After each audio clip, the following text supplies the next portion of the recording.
work in the chaos chamber. You just don't know it yet. 30 hours weekly data everywhere. OPEC, you're pulling out your hair. Spreadsheet warrior, janitor of noise. Bloomberg's burning. Where's the signal, boy? Charts on charts on charts, and nothing's clear. Chaos chamber got you living in fear. Get out the chamber! Grab the rogue method. Green means go, red means you're dead. 5 minutes flat, that's all you need. Download it now and set yourself free! The Rogue Method. Free download. EnergyRogue.com. You're welcome. That always gets me pumped Folks, up. I know. Bill and Brian here with Energy Rogue. Hey, listen, we're pumped up today. Today we are recording on May 4th. May the 4th be with you. And this is our 5th anniversary. We've been in business for 5 years. Been going along there, and we are the time of our lives. We're talking to people all over the world, which is very unusual. And we just have a really good time doing what we're doing. Brian and I have been friends for years. We like doing this. We don't always, but we always end up friends. So that's what's important. So today we're going to be talking about, there's some things coming, I think, this summer that we're going to be a little bit nervous about, to be honest with you. So what about maybe some brownouts, maybe even some blackouts? More importantly, man, if it's hot where you're at, AC, man, that is a big draw in the summer. This is all about natural gas. So, Brian, let's talk about, man, the lights might go out this summer. Well, you know, we have longer daylight hours. We don't care about lights, but that AC, that's a different story. So one of the interesting things in running Energy Rogue is we have producers, we have consumers, we have pipelines, we have midstream, we have all these different subsets of the industry that are members that we get to engage with. And one of the subtle things that has happened because of the increase in renewables is a problem that is becoming more exasperated because of artificial intelligence. Most people are looking at artificial intelligence. Where are we going to be in 2030? We're actually asking, where are we going to be this summer? Because there could be significant problems, and it's based around infrastructure. It's based around power grids. It's based around a lot of things. So we're going to pull back the lens. We're going to talk through how this summer may play out. And this is something that it's not really about 2030. It's time right now. If you look at the power consumption over the last 5 years, we've just increased and increased and increased because AI went from a novelty to something that was interesting to part of everyday work. We use it here at Energy Rogue. It's part of our workflow. It's part of our dynamic is to utilize AI because it allows us to look at higher level thinking. But what we're really talking about is the grid. It's operating at record low safety margins. But safety margins, that means how much extra capacity do we have to meet the demand? The hardware, some of the critical components that would be needed to enhance the safety margins or increase deliverability have a 3 to 4 year lead time, and that's getting wider because turbines and power is being backlogged. And forget the Strait of Hormuz. This is creating a lot of problems. The whole energy dynamic, that 3 to 4 may turn into 6 pretty quick. So what is the cost? Electricity because prices. Some of these are being built by people who we are not necessarily friendly with. So a lot of these transformers come out of China. And one, they're not real excited about us, but number two, they need it for their own grid. Right. And so we have to be looking at that. That's why we have such a long lead time. And man, talk about jumping in cost. So let's put things $5,000 a megawatt hour. Let's put things in perspective. If you don't follow power markets, well, what is $5,000 per megawatt? What does that mean? It's like you really liking your $5 Starbucks and then you go in the next day and they're like, okay, that'll be $125. That's the equivalent jump that we're talking about. And now, is this going to happen? I don't know, but it's possible. And we've seen over the last 5 or 6 years intense times in the power markets that have expanded into thousands, like 1,000, 2,000, 3,000. I've seen those. 5,000 would be a new high mark, but the volatility is getting such that it's not out of the question. So what is the margin of safety and why is it gone? Well, grid operators, they maintain a reserve margin. It's how much extra capacity that is beyond peak demand. Utilities overbuild for days that are peak. For Bill was talking about AC loads. Well, if you have 120 degrees in Oklahoma, you better hope that you have a wide safety margin. Well, what's happened is our electricity consumption has been eating into that safety margin to where it was a sizable safety margin 10 years ago.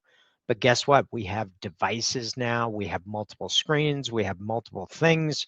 Our power grid was not simply built for this. And the other thing is that when it gets that hot, a lot of times that's when the wind stops. You don't see the wind in those high temperature times, and that's when you need it the most. Then for natural gas, it's got to bring it up. Natural gas goes up, price of electricity goes up. Yep. And speaking of, this is our power grid. This is one of our charts inside of our flagship product, Rogue Edge. And this is a couple notes about our power grid. So there's different colors here. There's green towards the top of it. It's kind of a big chunk. That is natural gas. That is power, our power in the United States, and how much natural gas created out of that power. Then below that, you have the red one, which is nuclear. And then below that, you have coal. I want to point your attention to coal because I joined the industry in the mid 1990s, and I was told by the year 2000 we would have zero coal in our power stack. We're still at 10 to 15% of our power stack is with coal, and there's realities around this. Coal was supposed to be retired by the year 2000. Natural gas becomes the biggest swing fuel, and that's the underlying reason that our power grid is on the verge of having some challenges. Nuclear is solid, but it doesn't cycle up. So what we're going to talk about is we're going to talk about the 50,000 megawatts that we need in 6 hours.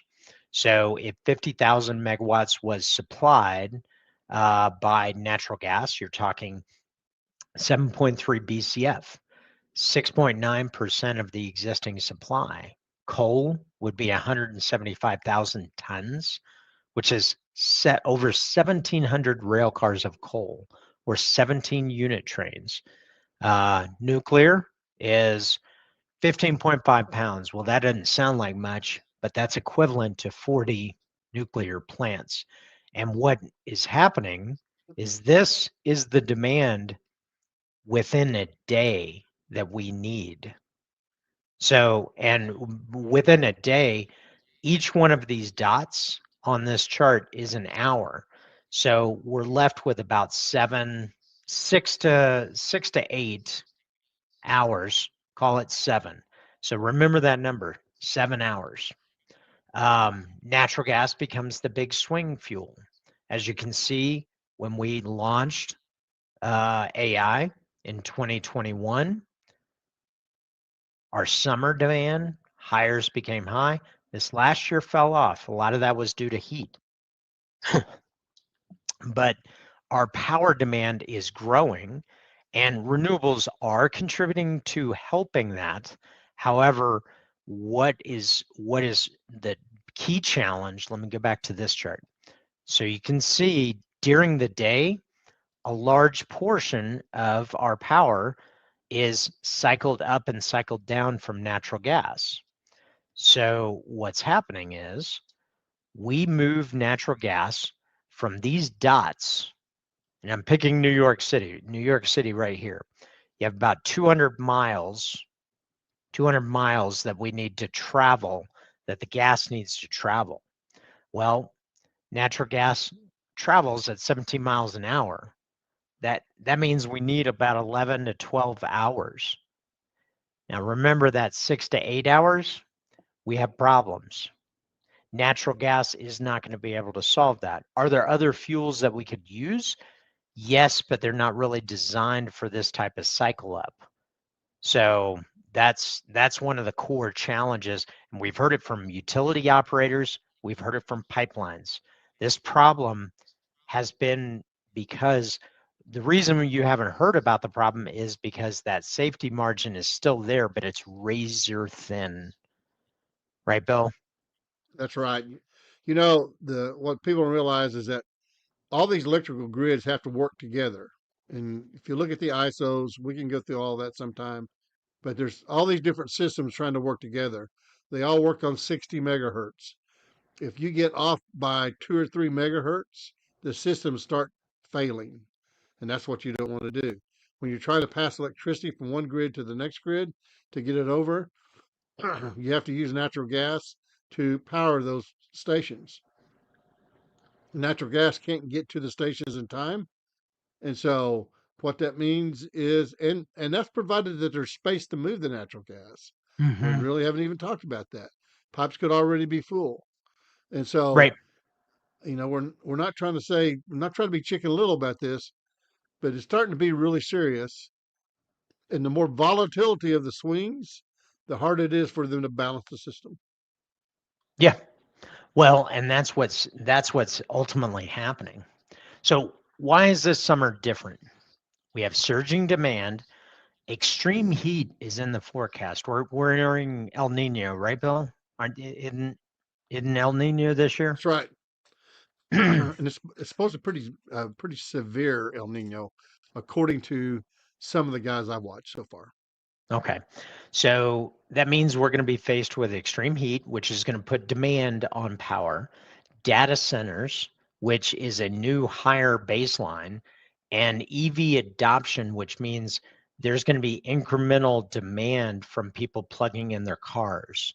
Now, the good part of that is usually when they're plugging it in is in low demand time periods overnight. Overnight is when power dips, so that is one thing, but that surging demand is the key. We also have a retiring generation of plants, some coal and gas plants that are being retired faster than replacement capacity comes online, and then delivery bottlenecks. Even when energy exists, infrastructure constraints prevent it from reaching the people that need it. So that's why this summer And, is a little bit different. and realize whatever time things go up and down, that volatility causes demand to be harder. And up, down, it breaks things. That's what it does. Mm-hmm. Yeah. Well, and on that point, if the grid breaks, we can't just order parts. These are high voltage transformers, and these have lead times of 3 to 4 years. That is before we factor in any disruption from the Strait of Hormuz, because that is going to And they create. and, Oh, go ahead. and they cost millions of dollars. And so when you start Mm-hmm. talking about your costs, you're starting to replace these things. They're significant. It's Yeah. Well, and this is when we this were is doing that what we plant down there in South Oklahoma City, it was amazing how much well, and expensive it was. the expensiveness. Think about it this way: this is the grid that we think we have versus the grid that we actually have. The assumption is that we have a modern, resilient electric system because North America and the U.S. in particular has a remarkable uptime for power, global versus Yes. global markets. It's been remarkable, and we've gotten used to close to 100% downtime or uptime, meaning limited downtime with maybe 5% of the year We have electricity outages, maybe even 2%. But the reality is, this grid was built in the 60s and the 70s before we had smartphones, before we had electric usage, before we had multiple screens, before we had EVs, before we had data centers. So Actually, before we it's had mobile phones. it's kind of like putting it's kind of like buying a house that was built in at the turn of the century that doesn't have adequate wiring to plug in a computer, because the computer just takes too much energy, and the electric system you short out the entire house because you're trying to consume too much power in one spot. That's a good analogy. And that's where our grid is. So here's a surprising fact. We have cheap gas at the wellhead in many places in the country, but that doesn't mean that it translates to power. We have a problem of where is the power, where is the gas, and the pipeline capacity constraints versus the artificial versus shortages during peak demand. And you can Right. see that from this point. Right now, the Permian, Waha, is trading at minus $3. You may ask yourself, why would natural gas in the Permian be trading at a negative? Well, over 23 BCF a day, is 21.5% of the supply, is produced in the Permian. Prices are currently negative. Now, why are they negative? Because there's limited export capacity. So an oil producer is getting paid for oil, but they're paying to get rid of their natural gas because the amount of money that they're making on the oil makes up the difference, and it's still economically worth it. However, there's just simply not enough capacity. So what happens to this gas? Well, it gets flared. It gets used on sites. We've seen a lot of Permian activity where they generate power and create Bitcoin. But that's not power that adds to our grid. That's power that generates a product, a Bitcoin, a digital coin. So just because we And have that access to natural gas doesn't mean we're solving the problem. and that's where a lot of data centers are located in Texas, where they think they can get stranded gas and create their own power. In other Hmm. words, just that's what they call behind the meter power, Right. and what we've always called is off grid power. But it's behind the meter power to where they'll build a nice big power station, but it doesn't come to your grid. It's only for them, and you will not be seeing uh, that power hit the grid. Well, and that's where the natural gas is produced, consumed, and churned into power, but it doesn't help our current situation. And this is wellhead to power plant. The wellhead supply we have abundant at location, but there's pipeline constraints, and then the power plant has a shortfall. If you want to hear a deep dive of the winter storm Fern that created a lot of complexity in the ERCOT market in Texas, let us know in the comments, because that is a deep dive. Perfect analogy for the problems and delicate nature of our power systems. And ERCOT received a lot of criticism, but they actually saved a lot of lead time. They saved the grid because they were running close to actually damaging transformers and copper lines, which would have been months of outages. So, but there was a lot of controversy about that because of how it came about. And if you want to hear that case study, just let us know in the comments. All right. So, what is a duck? Not a quack quack duck. What is a duck? And not a drilled and incomplete. What is a duck, Bill? What is it? What is the duck curve?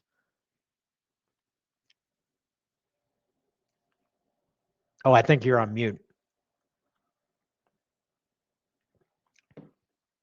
I'm sorry, I was busy quacking. It's the when you hear about a duck, it's actually a duck curve. Is like the curve of a duck's back. and you Okay. have it where you have that going down, and this is what we're talking about. Oh no, we're going for a duck. Oh gosh, How's here we that? go. Show the Is that little a tail duck? that goes up. There we go. Is that a duck? Sure. Maybe I'll just draw that in. Just draw that in. Put a little eye Yeah, right there. All right. Here we go. All right. There you go. I'm impressed, just not in that good way. There we go. All right. Oh, now we're going for two legs. All right. There you go. There's your duck. But it's really the distance between here, and this trough, right? Right. That's kind of the is so when you look at the scenario, and this is a good way of doing it. Let me pull this up. This is inside of Rogue Edge. And if you follow energy markets and you want to learn a little bit more about it, we do have a free ebook down below. You can click that link. If you follow energy markets in your company or you depend on the price of the commodity, you should evaluate Rogue Radar and Rogue Edge because they take 30 hours of research into energy markets and compress it into 5 minutes a day for a incredibly reasonable price. So the duck curve is really this delta right here, right? This part, Right. right? So that And Brian, means you might point out to basically, that to people that every one of those dots is an hour, and this is yep. the usage on an hourly basis that we are able to that you'll see in our product, Rogue Edge. Well, and this is where you're essentially in this, you're going from below 400,000 megawatt hours into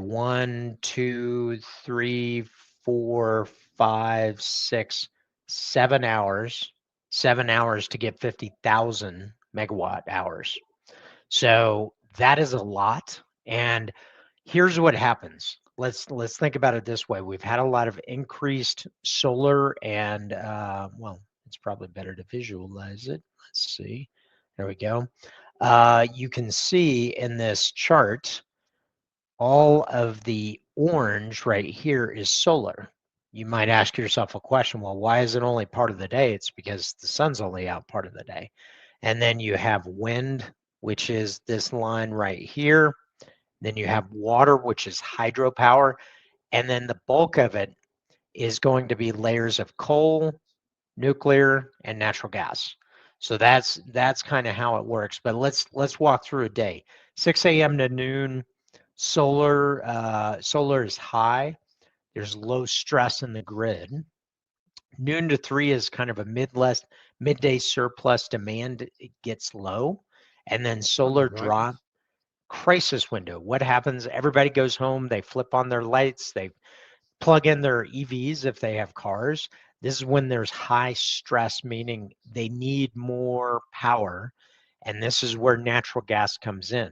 So the difference between this midday surplus and this high stress period in the evening, I mean, you're talking about 6, 7 hours because there has to be another solution. This is the Right. problem that pipelines and utilities are running into. Um, so what does that mean? This could translate, not saying it's going to, this could translate to $5,000 per megawatt hour. What that means is it's like your $5 Starbucks all of a sudden costing 125. You can run that same math with your utility bill because this will happen. If megawatt hours are going for $5,000 a megawatt hour, you're going to see it in your utility bill. It may not be today, it may not be tomorrow, it may be blended over years, but you're going to see an increase. But what does it look like in practice? Well, critical services like hospitals, water treatment, emergency services, they're usually ranked first. Residential usually ranked second. Industrial commercial is ranked third.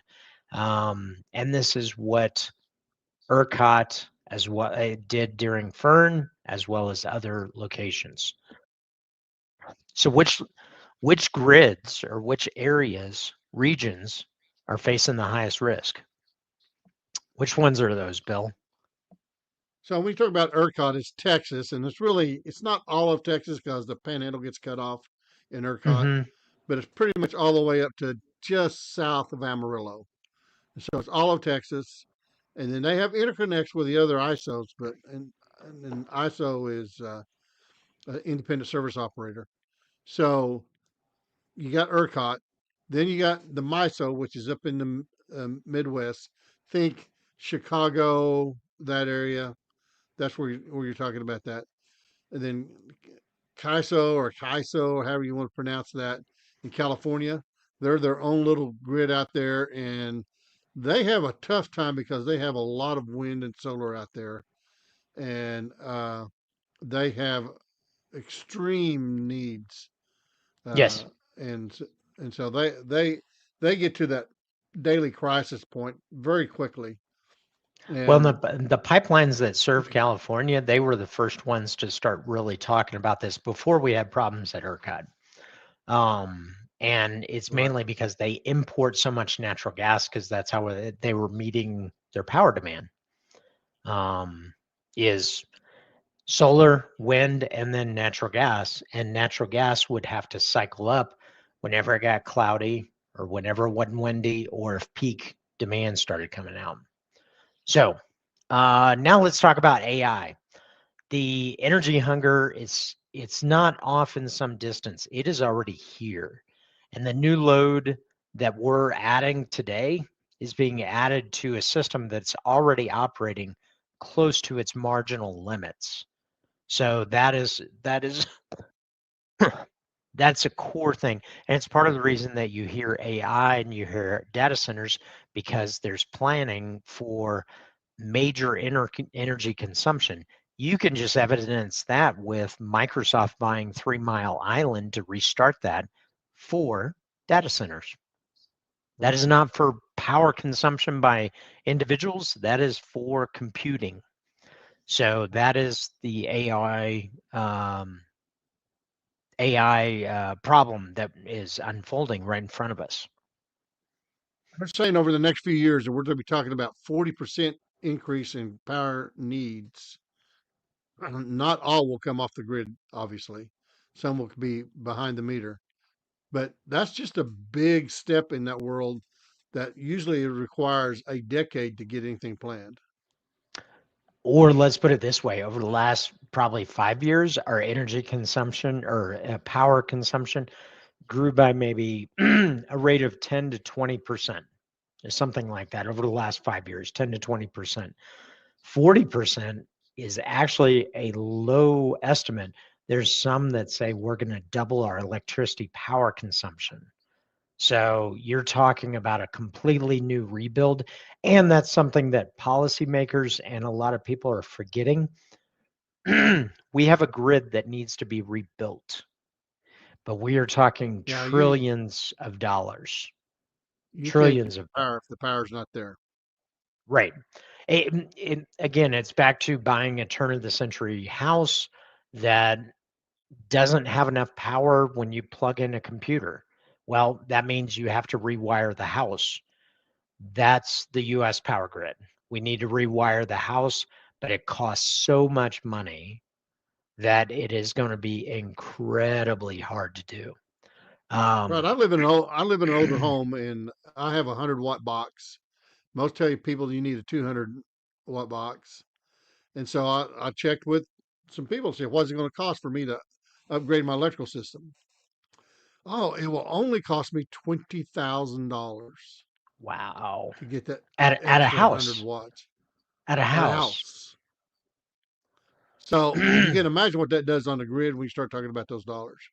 And so that's what we've got to be watching for. And there's just a lot of stuff happening here, and it's hard for to keep up. But hang with us, and we'll talk to you a little bit more about it. Yep. So long term versus immediate threat. Well, we're watching the wrong clock. What everybody's talking about is the focus on building new capacity for a future demand curve. That does need to be discussed, but that is long term. what's actually happening is future planning matters, but surviving this summer comes first. And surviving this summer, we're going to have challenges. And if we get lucky and we don't have a hot summer, maybe it's not a problem. If we get lucky and people start using AI less, maybe it's not a problem. I have a hard time believing that those two things aren't going to happen. So, Yeah. yeah. Um, but it's a hardware problem, not a political debate. So there's Right. physical infrastructure problems, and it fails regardless of policy. This has nothing to do with policy. This has nothing to do Right. with being a proponent for data centers or an opponent to data centers. We're just talking about the objective reality. AI is in the universe. It is being utilized by multiple people, including ourselves, and it does have an impact on our power grid. And it does consume so much power on our grid that wasn't a demand 5 years ago, 6 years ago. So permits and plans don't transmit electrons. The gap and the problem that we're talking about is right now. And that's what pipelines and utilities, they're quietly trying to bring light to this because we're running dangerously close to blackouts and brownouts. And Right. it has to do with that physical reality.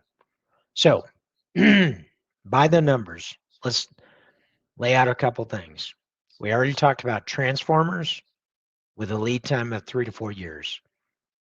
Reserve margins, which are the safety net margins, they used to be 30%. They're now below 15%. The duck curve, 4 p.m. to 8 p.m., that happens daily. Price spikes, 5,000 per megawatt hour. May not happen this summer. I hope it doesn't, because these types of volatility events impact utilities, pipelines, and consumers, and as well as industrial businesses. So, lastly, the infrastructure age. We have a grid that was built 40 years ago, 50 years ago, and there are multiple vulnerabilities. So that's what that's laying out our problem, right? Right. And a blackout isn't just an inconvenience. There are public health concerns. Think about a blackout when power is prevented or not able to meet a hospital. You have people on critical electronic systems that need that power. Now, there's backup systems, there's some generators, but they only last for a little while. How long is the blackout? How long is this? So, there's also, at the beginning, we talked about lights. Bill brought light to this. There's heat related illness and death that can happen in areas that have extreme heat. And that happens in Oklahoma. It happens in Texas, Louisiana, a lot of states in the South. Um, it causes economic disruption. A single day of rolling blackouts can cost billions in some cities. And the cascading systems. So when we're thinking about power, some of the pumps that actually pump our water are powered by electricity. And if they're powered by electricity, that means you turn on the tap, no water comes out. Well, that's a problem. Not just because it's inconvenient and you can't take a shower. Water is how we get drinking water. It's how we sanitize our homes by being able to flush toilets, that type of thing. Cellular networks, those can go down. Fuel distribution, financial systems, they all depend on continuous power. So, um, short-term actions that actually matter is that we monitor real-time prices, we have a demand response, create transformer reserves. That's kind of a longer range option, and have emergency interconnections. One thing that our grid has done remarkably well is make interconnections between independent system operators so that they can transmit excess power and get excess power so that there's kind of Right. a flow. But right, they have Bill? to be physically they have to be physically next to one another for that to happen. Mm-hmm.